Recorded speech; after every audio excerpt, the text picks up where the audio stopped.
yang tidak bisa saya sebutkan satu persatu. Ya, saya menggarisbawahi bahwa dalam konteks pendidikan itu setiap orang itu kan diciptakan itu kan berkualitas positif. Mungkin di pertemuan pertama dulu dengan buahnya saya sudah sampaikan di kualitas positif itu salah satunya itu adalah purity, ya, ketulusan, kemurnian, ya. Nah, dalam konteks ketika sudah lahir, ya, purity itu menjadi tidak lagi pure, ya. Karena apa? Karena sudah ada pengaruh lingkungan. Jadi ketika ada orang yang lewat tersenyum, itu anak itu akan merespon tersenyum tanpa prasangka. Gitu. Jadi ketika ada orang yang berbeda, entah karena perbedaan politik, perbedaan saingan ekonomi, perbedaan suku, perbedaan agama, lewat di depan anak kita tersenyum, itu anak tulus akan merespon tersenyum. Tapi orang tua yang kemudian besok jangan tersenyum ya, itu saingan ayah dalam dagang loh. Nah, itu ekonomi muncul.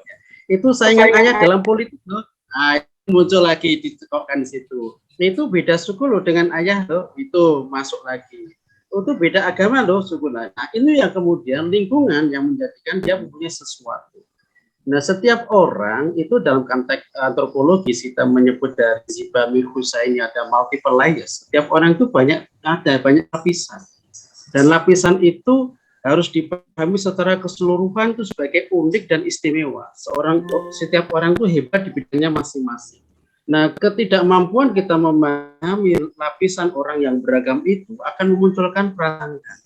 Prasangka itu lahir karena kita memang berangkat dari pengalaman dalam konteks pengetahuan, dalam korpus, dalam konteks tertentu, dalam lokus dan tempus atau ruang dan waktu yang memang terbatas. Maka disinilah dalam kaitan ini Sadruddin Agahan itu munculnya prasangka, stereotyping, konflik, ketegangan itu karena the clash of ignorances, karena benturan ketidaktahuan. Karena tidak mengetahui, tidak banyak perjumpaan, maka proses pendidikan seharusnya memperbanyak perjumpaan.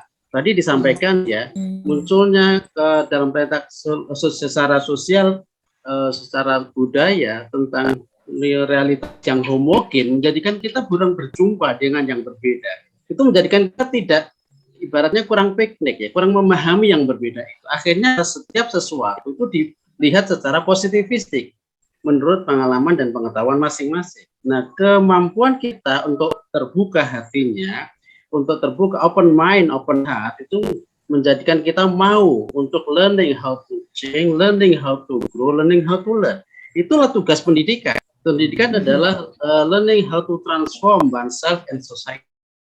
Nah, anak-anak yang dalam lingkungan yang perjumpaan yang terus-menerus menjadikan dia akan terbuka wawasan, akhirnya menjadikan, oh iya ternyata saya tidak sendirian. Karena itu ada istilah hurriyatuka mahdudatun bi hurriyati siwaka, seperti disampaikan Pak Edi tadi, bahwa kebebasan kamu itu dibatasi oleh kebebasan orang lain.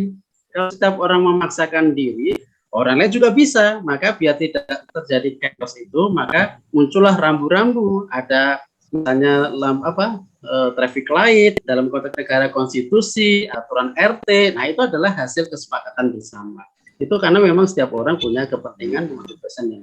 Nah, itu tugas pendidikan untuk bisa mengembalikan ruh pada purity tadi. Nah, masalahnya ini wilayah paradigma yang memang tugas guru atau pendidik untuk terbuka terlebih dahulu karena akan menjadi model bagi anak-anak.